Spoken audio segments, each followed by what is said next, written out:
Hi folks, this is Melvin from Optoproductions.com, showing you tips and tricks for techno producers.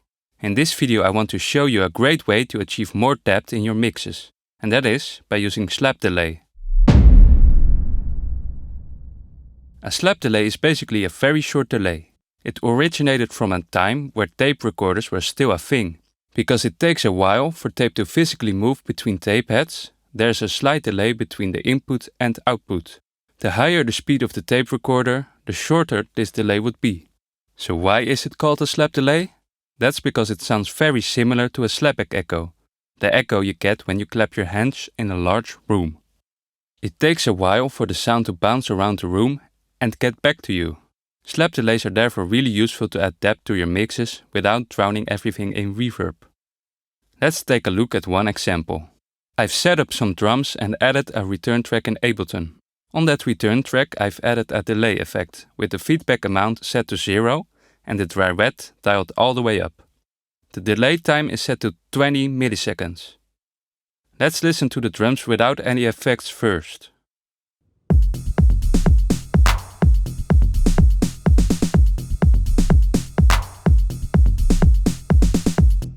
Now let's add some slap delay by increasing send A on the snare.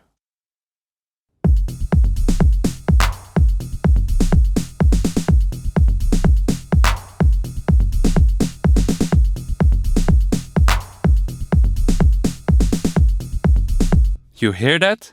The snare just seemed to get a bit larger. Now, let's add some to the hi-hat and ride cymbal.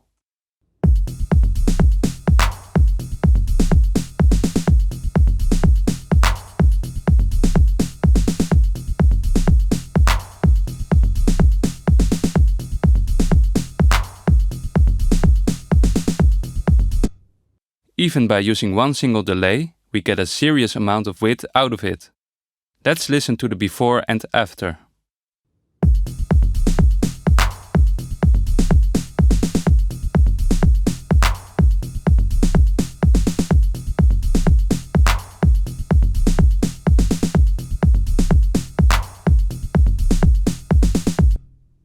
Instant width.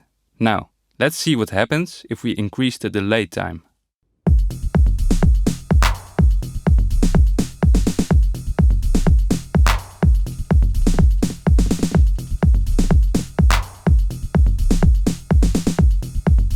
If we make the delay time too long, we'll hear a distinct echo.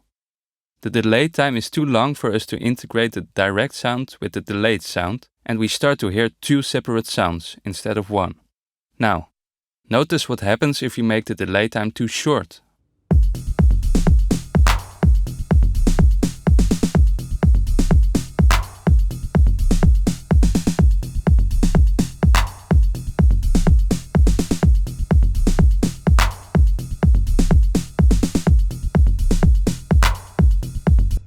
Below 20 milliseconds or so, the sound starts to phase a little bit, similar to the sound of a flanger.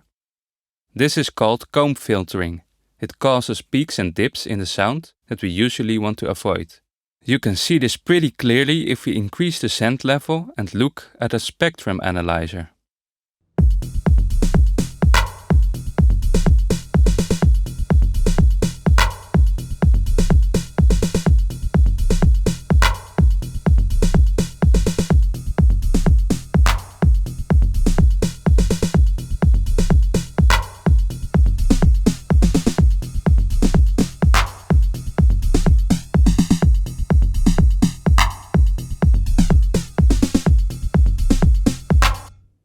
Not a pretty looking graph.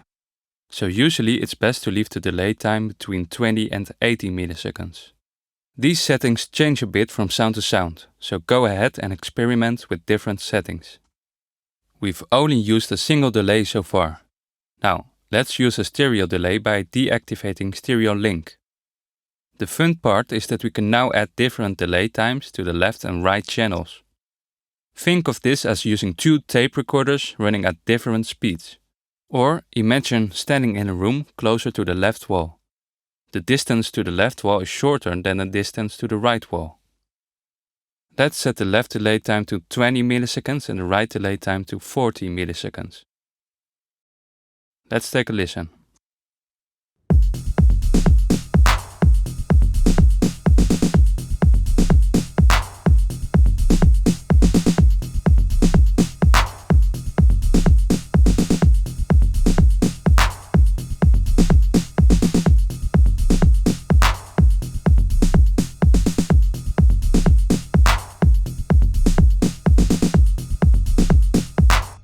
You hear how everything just got wider, in addition to the sounds moving further back?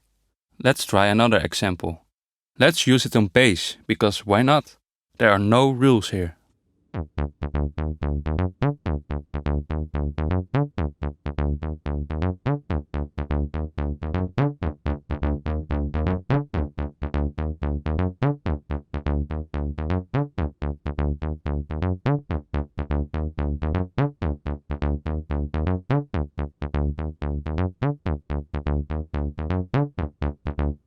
See what it does to the bass? The sound just got a whole lot more interesting. And all we're using is two simple short delays, nothing more. One more thing we can add is to turn on Ping-Pong mode, and maybe add a tiny bit of feedback to get a more echoey type of sound.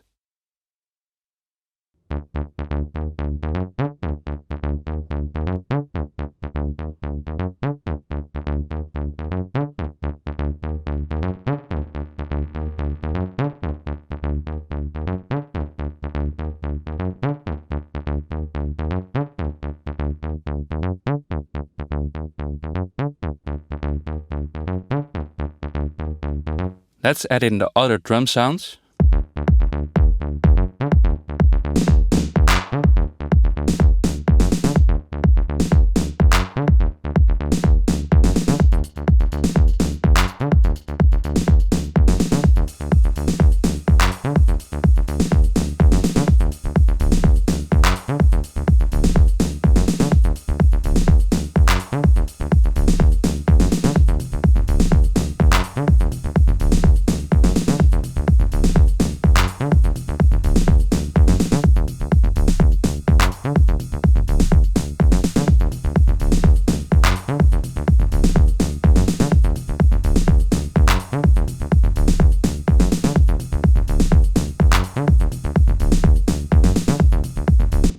That's it!